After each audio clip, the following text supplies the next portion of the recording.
Tetapi tidak sehelai pun dari rambut kepalamu akan hilang. Kalau kamu bertekun, kamu akan menyelamatkan hidupmu.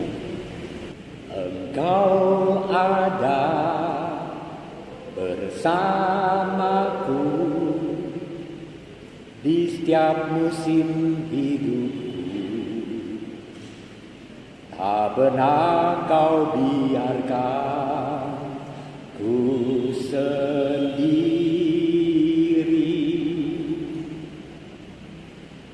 Kekuatan di jiwaku adalah bersamamu. Tak pernah ku ragukan kasih-Mu. Bersamamu Bapa, ku lewati semua perkenananmu yang teguhkan hatiku.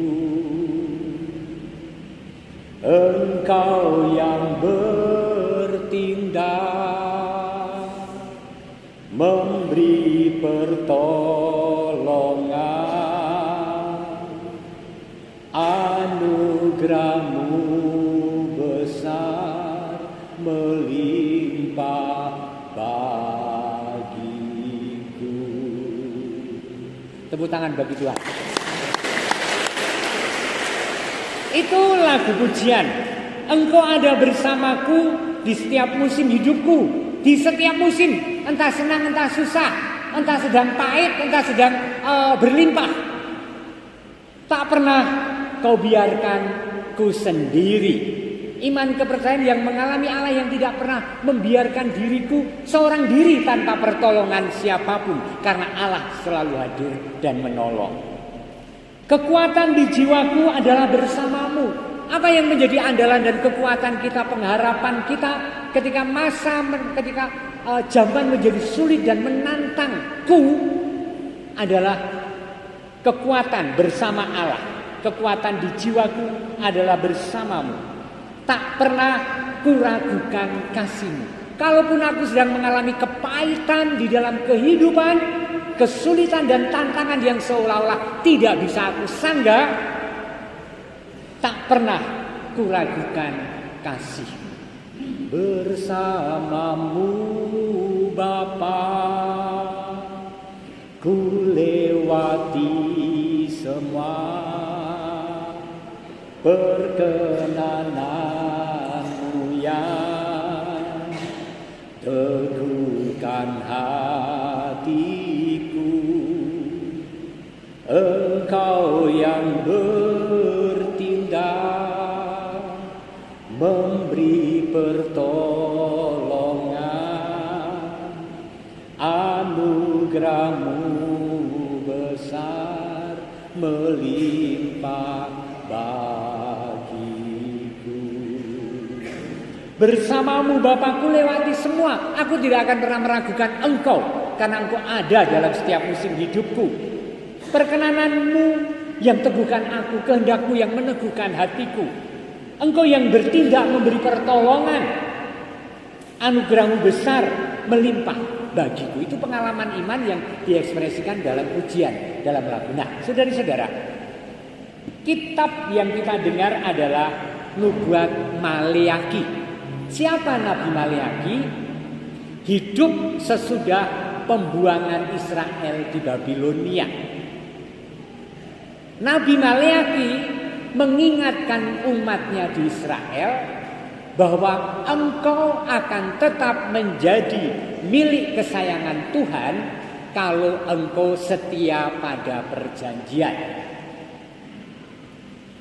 Nyatanya Israel sedang mengalami krisis multidimensional kalau sekarang istilahnya. Krisis dalam segala hal waktu itu sesudah pembuangan. Seperti apa sih situasinya? Begini saudari-saudara. Dinamika relasi antara umat dan Allah adalah dinamika perjanjian. Menjadi umat kesayangan dan terberkati dengan syarat Israel setia untuk menepati janji Allah. Saya kira dalam segala hal itu berlaku. Kita akan karirnya baik kalau kita setia pada perjanjian dengan perusahaan. Tidak malas-malasan, tidak izin-izin, dan seterusnya. Kita akan menjadi pribadi yang terhormat ketika dalam tanggung jawab kita terus-menerus setia menghidupinya. Entah itu dalam konteks keluarga, entah itu dalam konteks pelayanan dan apapun. Nah, Israel kurang lebih janji-janji gombal seringkali. Israel, umat Allah itu seringkali anggot-anggotan. Janji-janji bertobat pembaruan diri nyatane ngelokro krepo. Urip sak geleme dhewe, menjauhkan diri dari Allah, membuat berhala-berhala dan seterusnya. Kalau demikian agak menyeleweng, Allah akan mengutus utusannya entah hakim-hakim, nabi-nabi, raja-raja sepanjang sejarah untuk mengingatkan supaya umatnya bertobat. Memang ketika diingatkan bertobat lagi, tetapi menyeleweng lagi, umat lagi.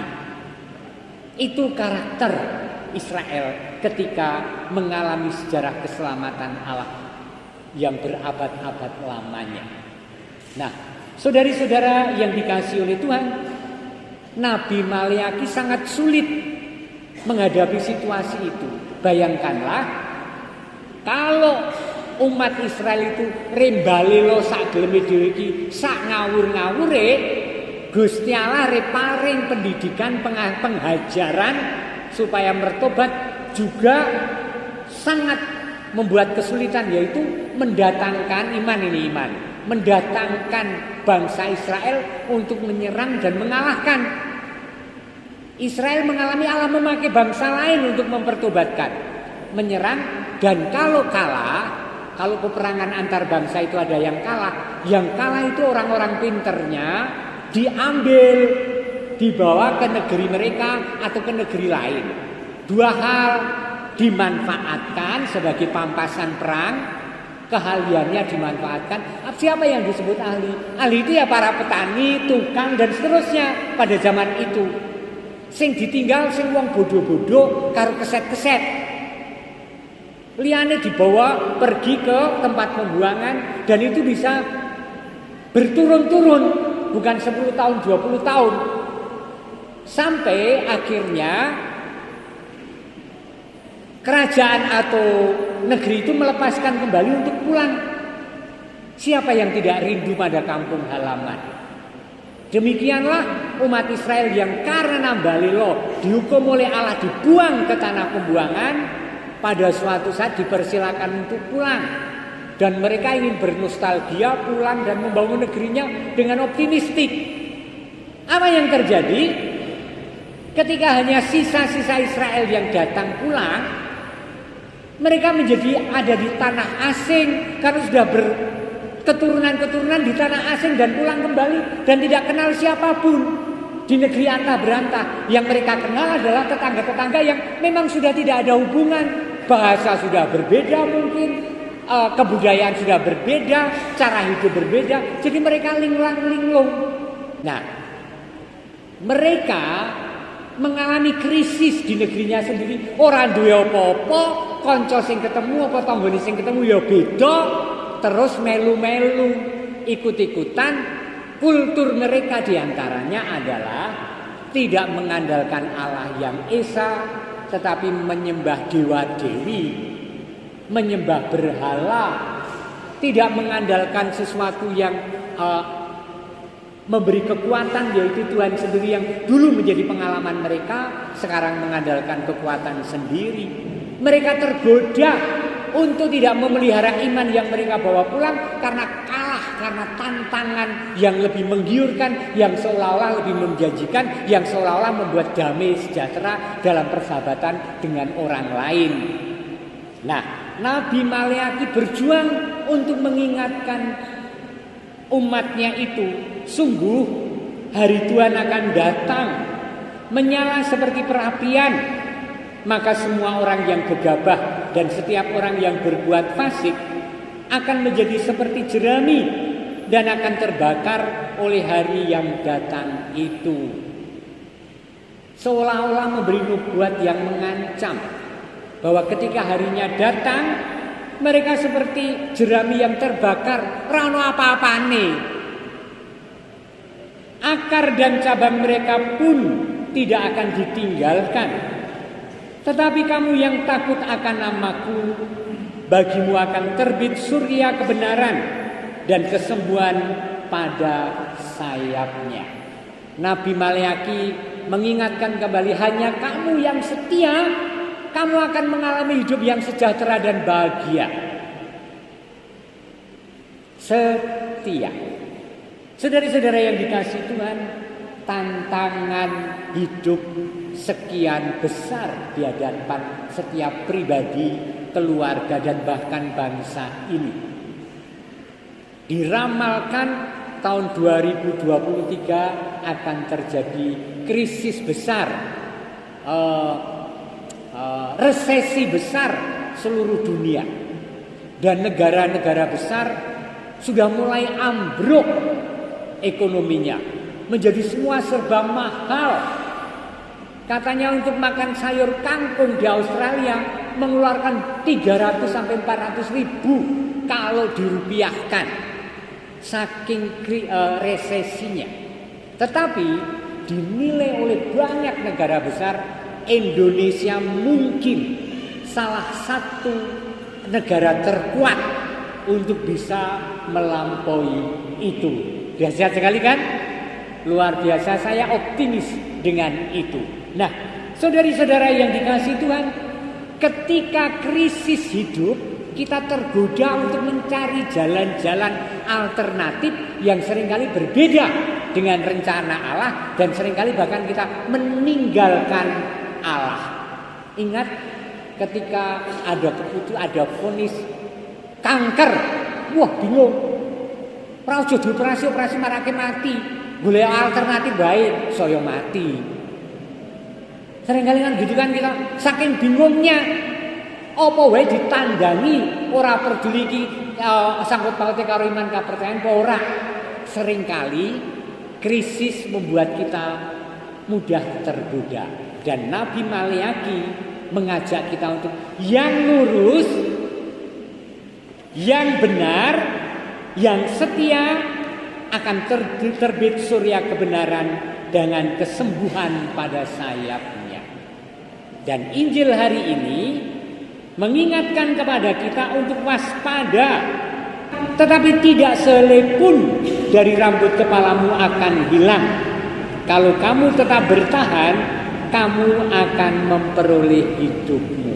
Maka saudari-saudara, setialah pada iman kepercayaan, juga di zaman di mana tantangan itu semakin besar, tantangan kanan kiri, tantangan untuk memilih jodoh seiman, tantangan untuk mengembangkan hidup yang lebih sejahtera, terbuka ketika kita tidak setia dan mengikuti